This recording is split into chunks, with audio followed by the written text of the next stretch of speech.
हाँ जी, जय हिंद साथियों। मेरा नाम एडवोकेट के राज भैरव है और आज हम पॉलिटी की क्लासेस स्टार्ट कर रहे हैं। यह पॉलिटी की क्लासेस मैंने यूपीएससी के स्टूडेंट को ध्यान में रख के बनाया है। मेरा जो सालों साल का अनुभव रहा है वो यूपीएससी का ही रहा है और मैंने अपने जीवन में 2 ही एग्ज़ाम की तैयारी करी है। एक AIPMT, जिसे अभी नीट के नाम से जानते हैं, जो मेडिकल के लिए होती है, और दूसरी यूपीएससी। तो बिना समय खराब करे, बिना बकवास करें, सीधा हम पढ़ाई शुरू करते हैं। तो यदि आपने कभी हिस्ट्री या पॉलिटी पढ़ी होगी तो आप समझ पाओगे कि ये दोनों सब्जेक्ट आपस में इंटरलिंक है, आपस में कनेक्टेड है। ठीक है, वो कैसे? 1707 में मुगल शासक औरंगजेब की मृत्यु होती है और इस मृत्यु के पश्चात में उसके जो उत्तर मुगलकालीन शासक हैं वह निकम्मे और नाकारा होते हैं और उसी समय पैरेलल यानी समानांतर यूरोपियन कंपनियां भारत में व्यापार करने के माध्यम से आती हैं। जब यूरोपियन कंपनियां भारत में व्यापार करने के लिए आती हैं तो इन यूरोपियन कंपनियों में आपस में युद्ध होते हैं। उसमें राजे रजवाड़े भी शामिल होते हैं और अंततः ईस्ट इंडिया कंपनी विजय होती है और यह ईस्ट इंडिया कंपनी अपना वर्चस्व स्थापित करके भारत में राजनीतिक सत्ता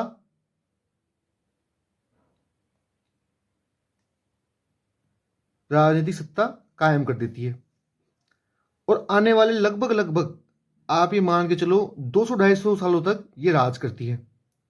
तो किस तरीके से राज करती है, क्या प्रक्रिया है, उसको हम जानेंगे इस लेक्चर में। ईस्ट इंडिया कंपनी 1600 ईस्वी में भारत आती है। कब आती है? 1600 ईस्वी में। यदि आप बिल्कुल फिक्स समय की बात करोगे तो वो है 1608। कब है? 1608 में British east India company Elizabeth first के चार्टर के द्वारा भारत आती है। भारत आकर के ये व्यापार करती है और धीरे धीरे अपना वर्चस्व स्थापित करती है।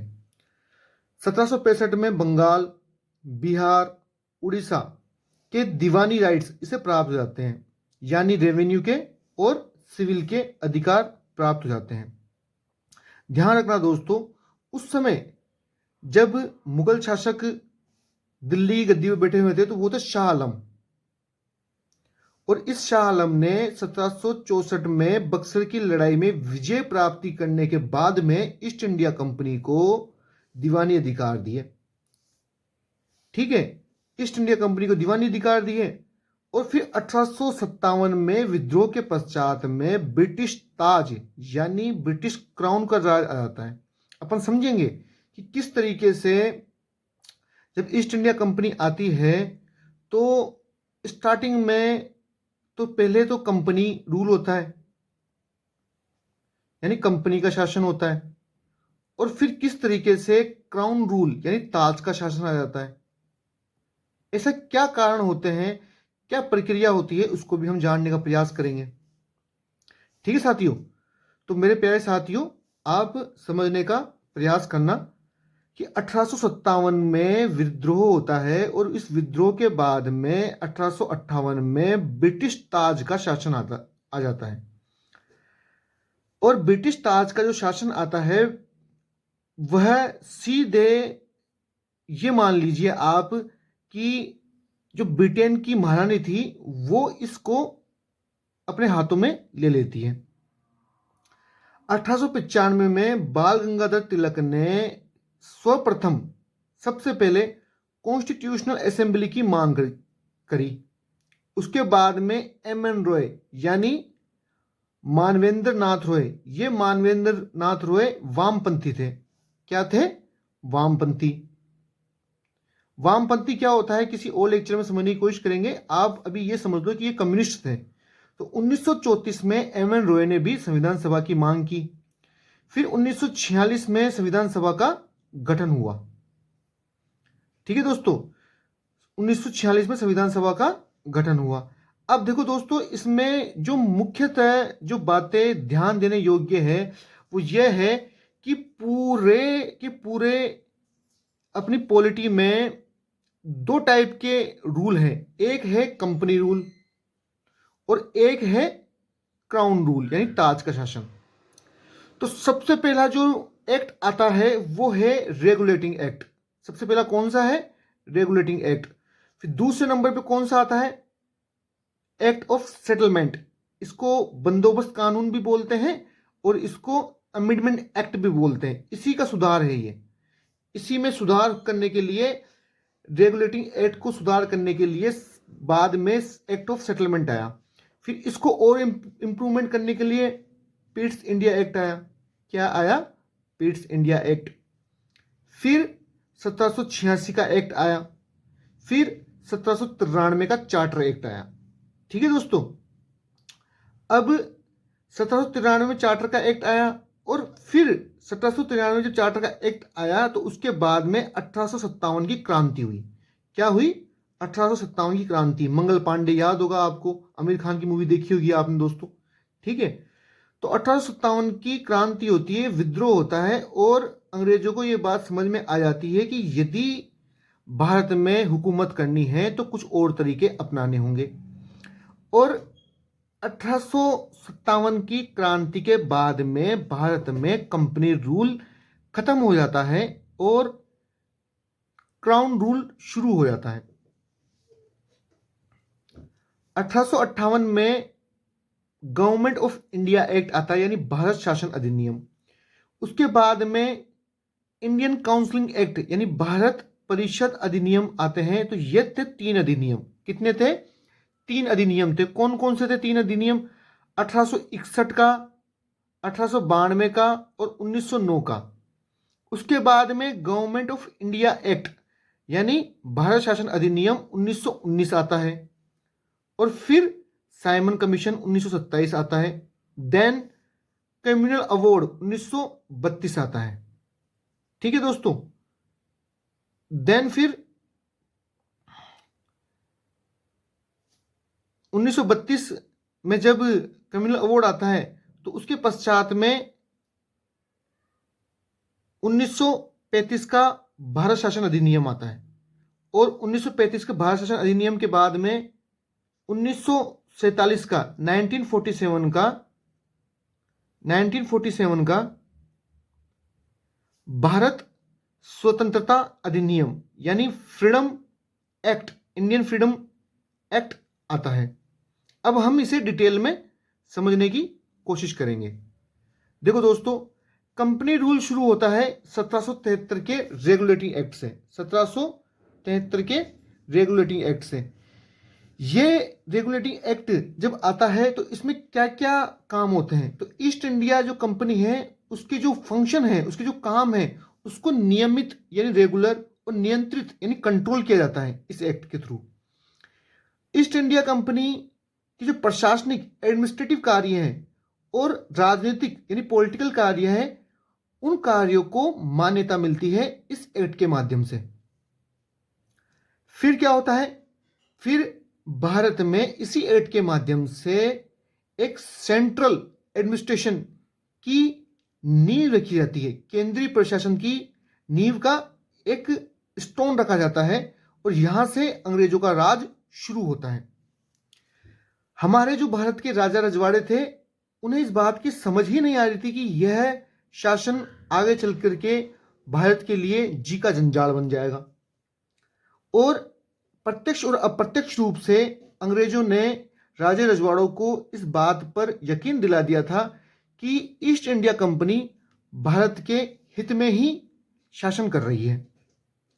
तो इस ईस्ट इंडिया कंपनी का जो रेगुलेटिंग एक्ट था, इस रेगुलेटिंग एक्ट के क्या क्या फीचर्स हैं, क्या क्या विशेषताएं हैं?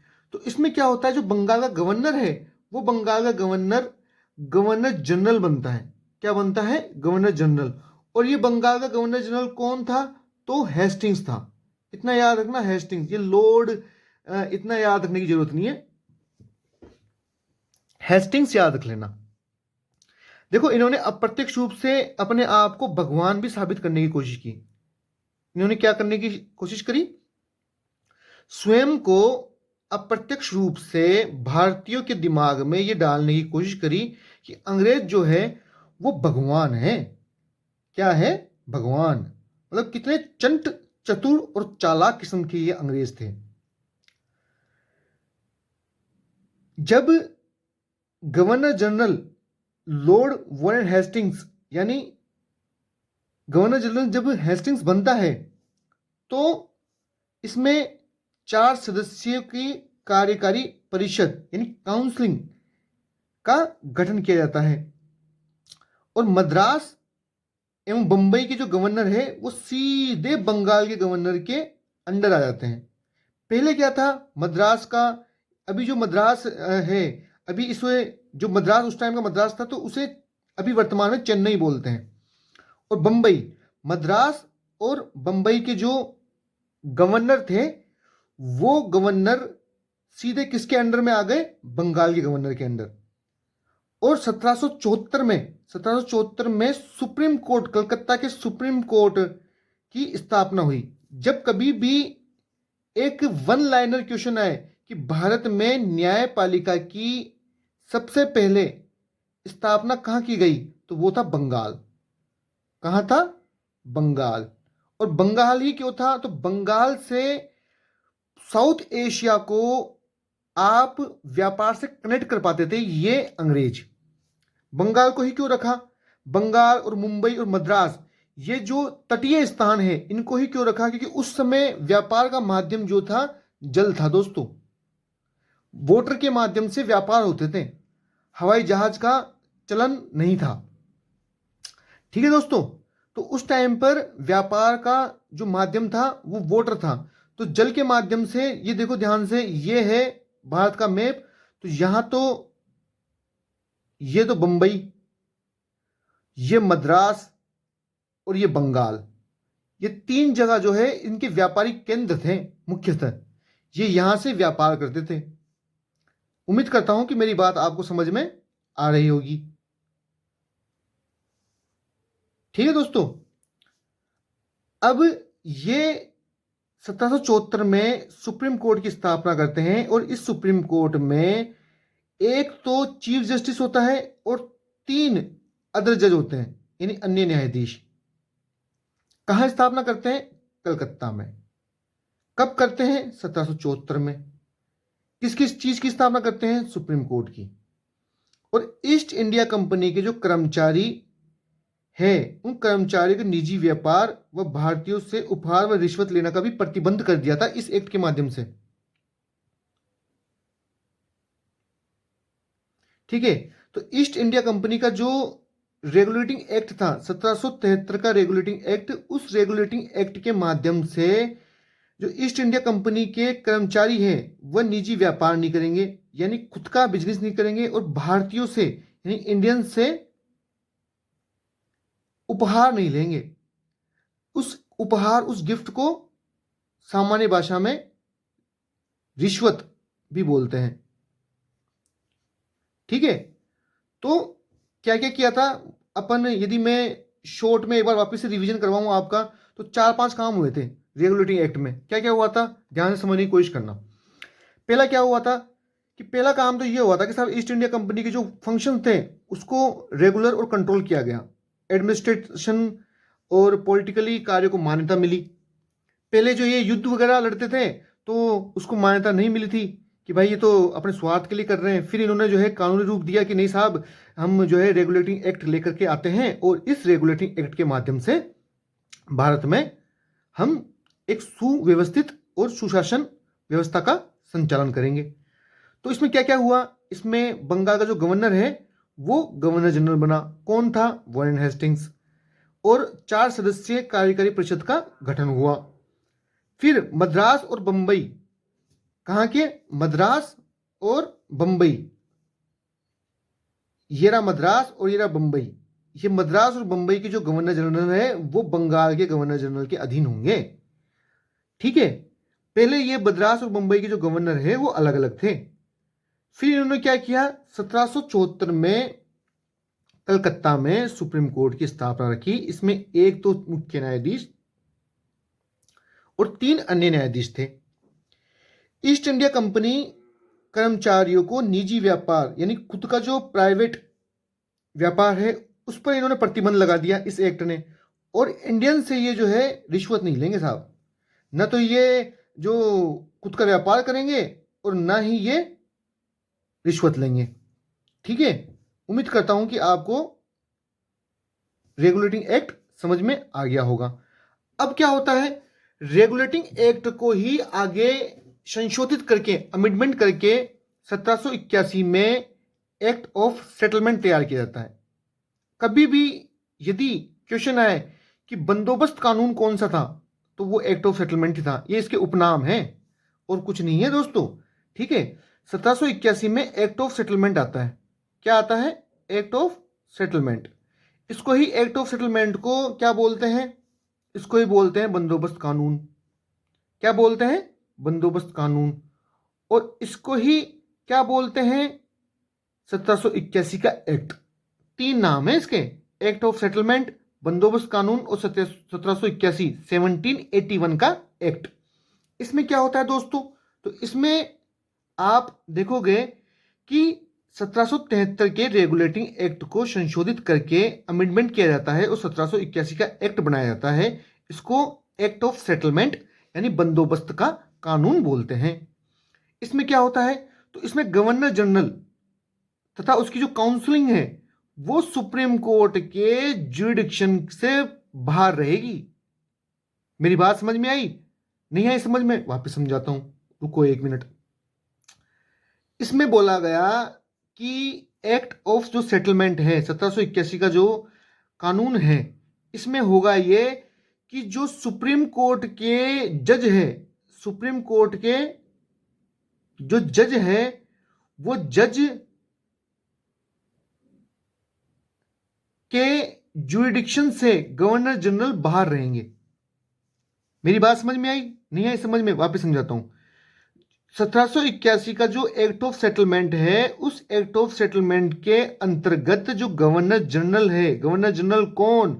वॉरेन हेस्टिंग्स, और उसके बाद में जो आने वाले गवर्नर जनरल है वो और उसकी काउंसलिंग के जो मेंबर्स हैं वो सुप्रीम कोर्ट के जजों के दायरे से बाहर रहेंगे, यानी उनके कानून इनके ऊपर लागू नहीं होंगे। ठीक है, उसी प्रकार जो ईस्ट इंडिया कंपनी के जो सर्वेंट हैं वो भी सुप्रीम कोर्ट के क्षेत्र से बाहर होंगे। यानी इन्होंने इतनी चालाकी से दिमाग लगाया और हमारे भारत देश के जो भोले भारतवासी है, जो जनता है, वो इतनी भोली थी कि वो इस चीज को समझ ही नहीं पाई। उस समय जब एक्ट ऑफ सेटलमेंट आया तो उस एक्ट ऑफ सेटलमेंट में यह कहा गया कि गवर्नर जनरल और उसकी जो काउंसिलिंग के जो सदस्य हैं तथा ब्रिटिश ईस्ट इंडिया कंपनी के जो कर्मचारी हैं, जो सेवक हैं, वो जो है सुप्रीम कोर्ट के दायरे से बाहर रहेंगे साहब। कानून जो है वो सुप्रीम कोर्ट का कानून उनके ऊपर लागू नहीं होगा, इनके ऊपर लागू नहीं होगा। ठीक है? ठीक है साहब, इतना समझ में आ गया होगा आपको। उसके बाद में क्या हुआ? उसके बाद में हुआ ये कि जो राजस्व के मामले थे, जो रेवेन्यू के मामले थे, उनको भी सुप्रीम कोर्ट के क्षेत्राधिकार से बाहर रखा गया। सभी कलकत्ता निवासियों को जो सुप्रीम कोर्ट के जो क्षेत्राधिकार के अंतर्गत आते हैं और हिंदुओं के अलग अलग और मुसलमानों के अलग अलग कानूनों के हिसाब से केस तय हुए।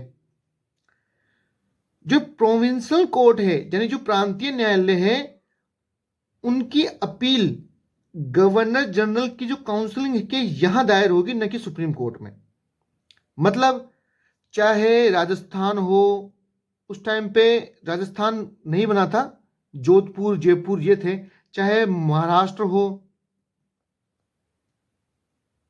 चाहे तमिलनाडु हो, चाहे केरला हो, चाहे गोवा हो, चाहे पंजाब हो, चाहे अफगान हो, मतलब भारत के जितने भी प्रांत को यदि यूं मैं बोलूं सामान्य भाषा में तो स्टेट, पॉलिटी में स्टेट का मतलब नेशन भी होता है, तो वो वाला स्टेट नहीं। प्रांतों का मतलब है राज्य। तो उस समय जो प्रांतों का मतलब था वो था आज के समय के राज्य। तो जो प्रांत है, जो राज्य है, वो इस वो जो प्रांत की जो कोर्ट है वो सुप्रीम कोर्ट के अंडर में नहीं आएंगे। जैसे अभी जो वर्तमान में है, न्यायपालिका अलग है। लोकतंत्र के चार स्तंभ है, कार्यपालिका, न्यायपालिका और विधायिका और मीडिया। तो उस समय जो था, जो न्यायपालिका, जो प्रांतों की जो न्यायपालिका है, वो सुप्रीम कोर्ट के अंडर नहीं आएगी, वो गवर्नर जनरल इन काउंसिलिंग के अंडर आएगी। यानी जो वॉरेन हेस्टिंग्स है उसके अंडर में आएंगे कि जो भी कानून उस समय था, तो जो भी प्रांतों में कोई घटना घटित होती है तो उसके ऊपर जो फैसला लेंगे तो वो कौन लेगा?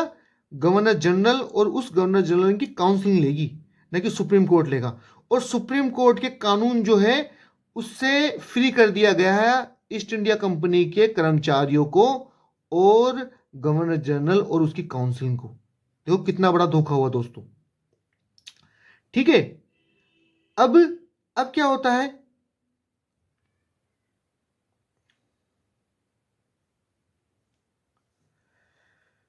अब क्या होता है, गवर्नर जनरल जो है वो प्रांतों के न्यायालयों और उनकी काउंसलिंग के नियम और विनियम यानी रेगुलेशन बनाने के लिए अधिकृत हो गए। मतलब जो गवर्नर जनरल है और उसकी जो काउंसलिंग है, यानी उसके जो सदस्य काउंसलिंग के, वो जो है प्रांतों के लिए कानून बनाएंगे, यानी स्टेट को कंट्रोल करने के लिए अब वो कानून बनाएंगे। यानी गवर्नर जनरल और उस गवर्नर, ये तो हो गया गवर्नर जनरल, और उस गवर्नर जनरल के जो काउंसिल के जो सदस्य हैं वो कानून किसके लिए बनाएंगे? स्टेट्स के लिए, राज्यों के लिए, प्रांतों के लिए कानून बनाएंगे। ठीक है, और ये गवर्नर जनरल जो है यह सुप्रीम कोर्ट के अंदर नहीं आएंगे। इन प्रांतों के लिए कानून सुप्रीम कोर्ट नहीं बनाएगा। कौन बनाएगा? गवर्नर जनरल बनाएगा। देखो दोस्तों कितना बड़ा धोखा उस समय भारत के लोगों के साथ में हुआ था। ठीक है दोस्तों, तो 1784 का पिट्स इंडिया एक्ट हम डिस्कस करेंगे। तो 1784 का जो पिट्स इंडिया एक्ट था उसमें क्या हुआ? ईस्ट इंडिया कंपनी के जो पॉलिटिकल और कॉमर्शियल कार्यों को अलग अलग कर दिया गया। और सबसे पहले जो डबल गवर्नमेंट है यानी द्वैत शासन,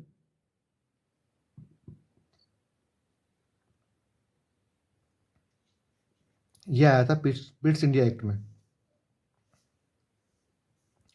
ठीक है, तो द्वैत शासन का मतलब क्या हो गया? देखो हिंदी माध्यम में डबल गवर्नमेंट को भी द्वैत शासन बोलते हैं और डायरकी सिस्टम को भी द्वैत शासन बोलते हैं, लेकिन ये दोनों अलग अलग है। कभी समझेंगे कि ये होता क्या है। ठीक है, अभी ये समझो। द्वैत शासन का आरंभ हुआ 1784 के पिट्स इंडिया एक्ट में। तो इस एक्ट में क्या हुआ? इस एक्ट में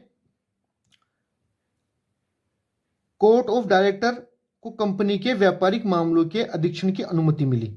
यानी जो कोर्ट ऑफ डायरेक्टर है, निदेशक मंडल है, वह अब व्यापारिक मामलों को देख रेख कर सकेंगे। और राजनीतिक मामलों के लिए जो है बोर्ड ऑफ कंट्रोल का निर्माण किया गया। बोर्ड ऑफ कंट्रोल का निर्माण किया गया। बोर्ड ऑफ कंट्रोल को शक्ति दी गई कि ब्रिटिश नियंत्रित भारत, यानी जो ब्रिटिश को जो ब्रिटिश के जो कंट्रोल भारत है उसके जो सभी नागरिक यानी सिविल और मिलिट्री गवर्नमेंट यानी सैन्य सरकार और रेवेन्यू के जो कार्य हैं, अब उसको बोर्ड ऑफ कंट्रोल नियंत्रित करेगा। मतलब इसका मतलब यह है कि पिट्स इंडिया एक्ट के माध्यम से द्वैत शासन का आरंभ हुआ। द्वैत शासन का मतलब क्या था? द्वैत शासन में दो चीजें समझ लो। एक तो था board of control, board of control, ठीक है, और एक है आपके court of director, court of director. तो कोर्ट ऑफ डायरेक्टर तो देखेंगे व्यापार को,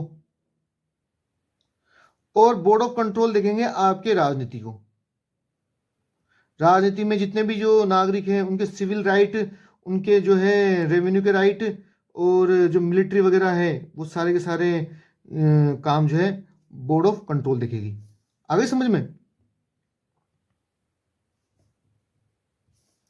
ठीक है दोस्तों। इसके बाद में 1786 का एक्ट आता है।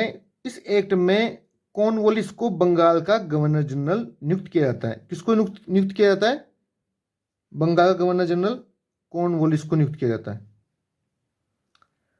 इसने क्या किया? इसने विशेष डिमांड रखी, स्पेशल डिमांड रखी कि साहब अपनी काउंसलिंग के निर्णयों को ओवरराइड, रद्द करने का या न मानने का राइट होगा इसको। यानी कॉर्नवालिस जो गवर्नर जनरल था, उसने डिमांड रखी कि उसके पास में स्पेशल राइट हो कि वो जो काउंसलिंग है, उसकी जो गवर्नर जनरल है, उस गवर्नर जनरल की जो काउंसलिंग है, गवर्नर जनरल की जो काउंसलिंग है, उस काउंसलिंग के यदि निर्णय उस पर थोपे जाए तो वो उसको ना माने। भाई गवर्नर जनरल तो एक आदमी हुआ, और उस काउंसलिंग में और अन्य व्यक्ति भी होंगे, तो उस अन्य व्यक्ति यदि मान लो मेजोरिटी के अंदर कोई बात बोल रहे हैं तो उसको न मानने, उसको रद्द करने का अधिकार भी गवर्नर जनरल को हो। दूसरा, उसको कमांडर इन चीफ का पद ऑफर किया जाए, यानी ईस्ट इंडिया कंपनी की जो सेना थी उस सेना का चीफ, सेनापति बनाया जाए। ठीक है, सेनापति बनाया जाए। तो ये उसने चालाकी करी, और फिर बाद में ये नियम जो है सभी के सभी गवर्नर जनरल पर लागू हो गए। 1793 का फिर चार्टर एक्ट आता है। कॉर्नवालिस ने काउंसलिंग के निर्णय के ऊपर अपनी ओवरराइड पावर का इस्तेमाल किया, जो भविष्य के सभी गवर्नर जनरल और प्रेसिडेंसियों को तक विस्तारित हो गई। इसने गवर्नर जनरल के अधीनस्थ बॉम्बे और मद्रास की सरकारों पर अधिक नियंत्रणकारी शक्ति प्रदान की। भारत के व्यापार के एकाधिकार को अगले 20 सालों तक बढ़ा दिया गया। कमांडर इन चीफ के गवर्नर जनरल काउंसिल के सदस्य होने की अनिवार्यता समाप्त की, और बशर्ते उसे उसी रूप में नियुक्त किया गया। अच्छा, कमांडर इन जो चीफ है, जो गवर्नर जनरल की जो काउंसिल के सदस्य होने की अनिवार्यता है, समाप्त कर दी थी। किसमें? 1793 के चार्टर एक्ट में। और बोर्ड ऑफ कंट्रोल के सदस्यों व कर्मचारियों को भारतीय राजस्व में भुगतान किया जाएगा। ठीक है दोस्तों, बोर्ड ऑफ कंट्रोल के सदस्यों व कर्मचारियों को भारतीय राजस्व में से ही भुगतान किया जाएगा। यानी अब वो पैसे इंग्लैंड नहीं देगा, ब्रिटेन नहीं देगा। बोर्ड ऑफ कंट्रोल के जो मेंबर्स है, वो जो कर्मचारी है, उनको पैसा कहां से देगा? तो जो भारत का जो राजस्व है, भारत का जो रेवेन्यू है, जो भारत की जो कमाई है, उसमें से ये इनकी सैलरी निकलेगी।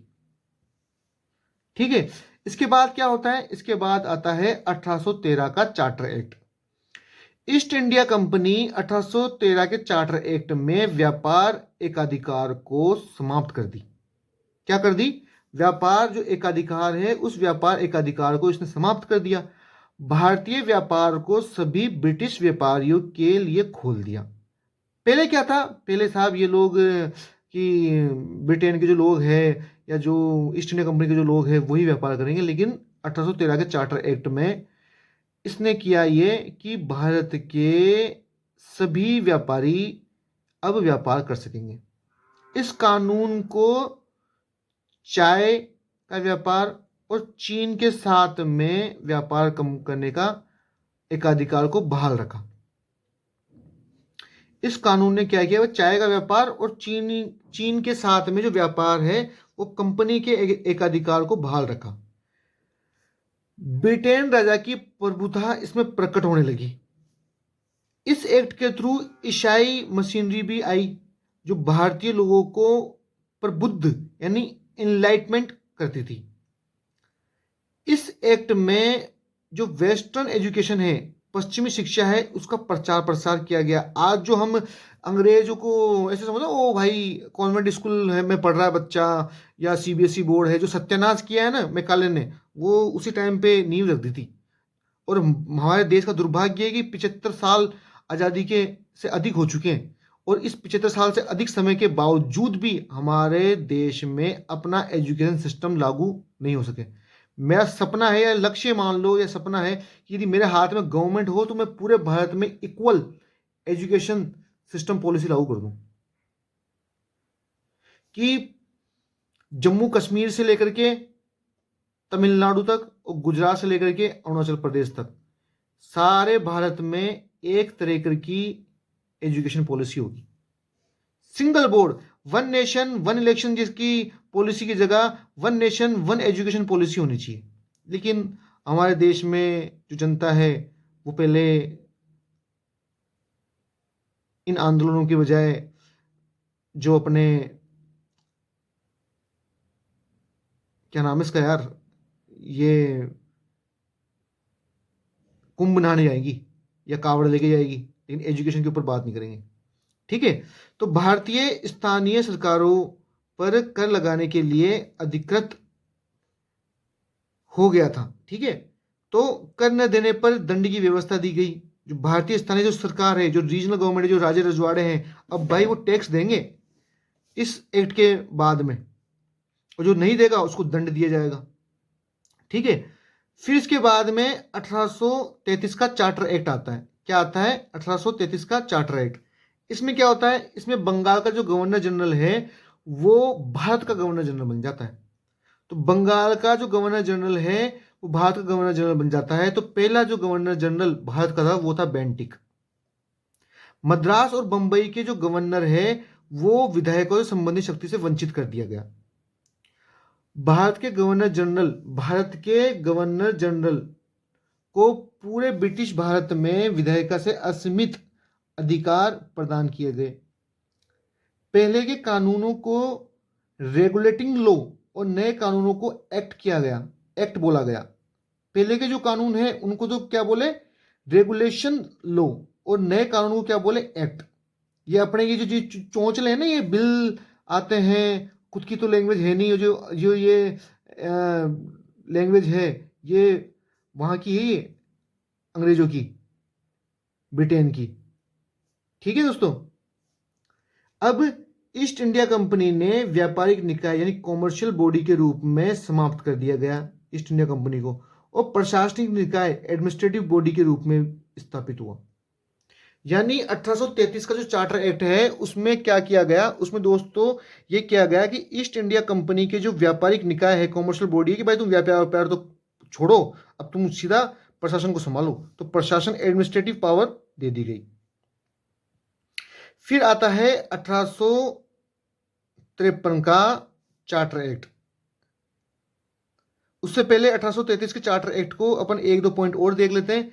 इसमें जो है सिविल सेवकों को चयन करने के लिए खुली प्रतियोगिता होने लगी। क्या होने लगी? जो आज की जो ये आईएएस आईपीएस देखते हो ना आप,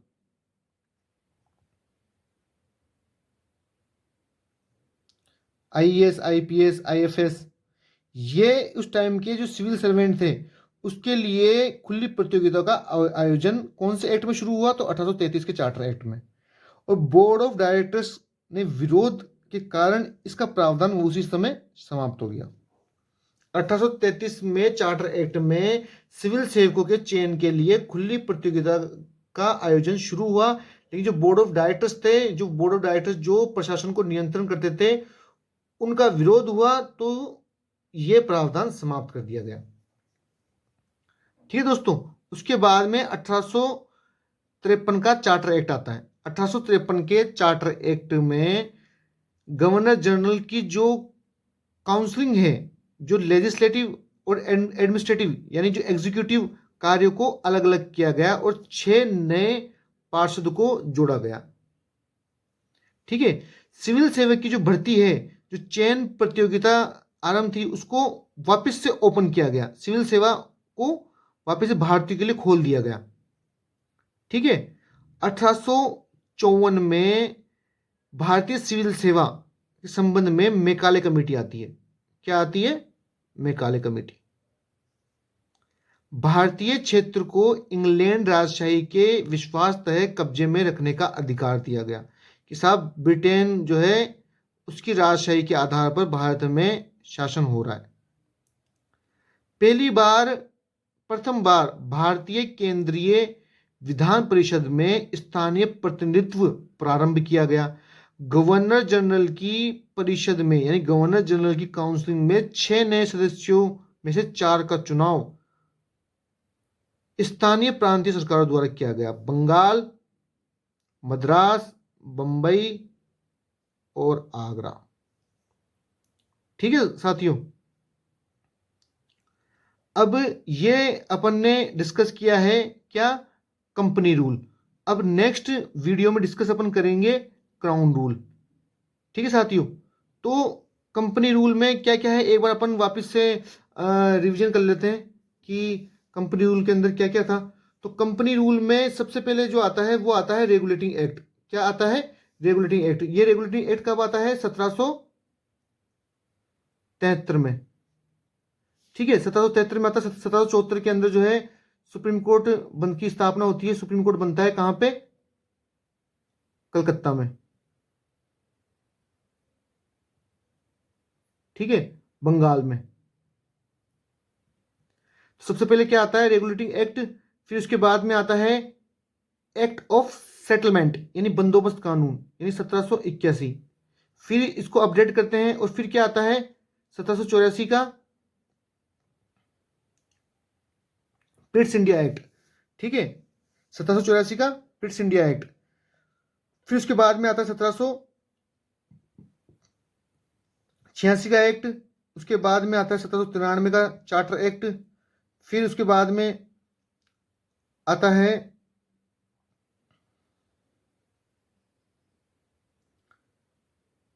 1793 का चार्टर एक्ट। फिर 1813 का